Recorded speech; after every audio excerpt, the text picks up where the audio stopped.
ಈ ಗುಡಿಬಂಡೆ ಸಿಗ್ವತ್ತುಳ್ಳ ತಹಸೀಲ್ದಾರ್ ಅವ್ರದ್ದು ಇದೊಂದೇ ಅಲ್ಲ, ಇವರು ತುಂಬಾ ಮಾಡಿದ್ದಾರೆ.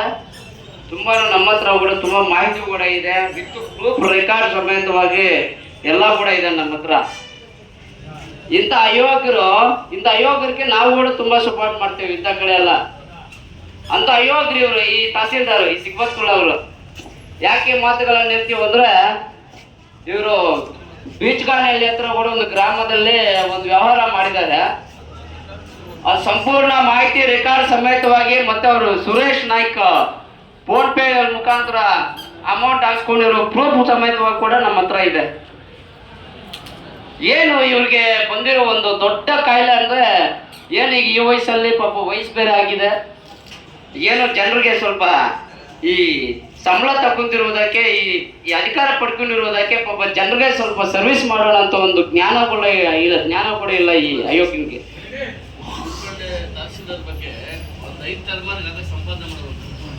ಮಾಡಿದ್ದಾರೆ ಇವರು 100% ಮಾಡಿದ್ದಾರೆ.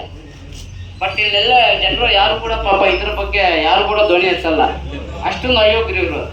ದಯವಿಟ್ಟು ತಹಸೀಲ್ದಾರ್ ಅವರೇ ಒಂದು ಮಾತೆಲ್ಲಕ್ಕೆ ಇಷ್ಟಪಡ್ತಾ ಇದೀವಿ, ನಾವು ಚೆನ್ನಾಗಿ ಗಮನ ಇಟ್ಕೊಳ್ಳಿ. ನಿಮ್ಗೆ ವಯಸ್ಸು ಬೇರೆ ಆಗಿದೆ, ಏನು ಜನರ ಸರ್ವಿಸ್ ಸ್ವಲ್ಪ ಚೆನ್ನಾಗಿ ಮಾಡಿ. ಈ ವಯಸ್ಸಲ್ಲಿ ರಿಟೈರ್ಡ್ ಆಗೋ ವಯಸ್ಸಲ್ಲಿ ನೆನ್ಪಿಟ್ಕೊಳ್ಳಿ, ಇದು ಒಳ್ಳೇದಲ್ಲ.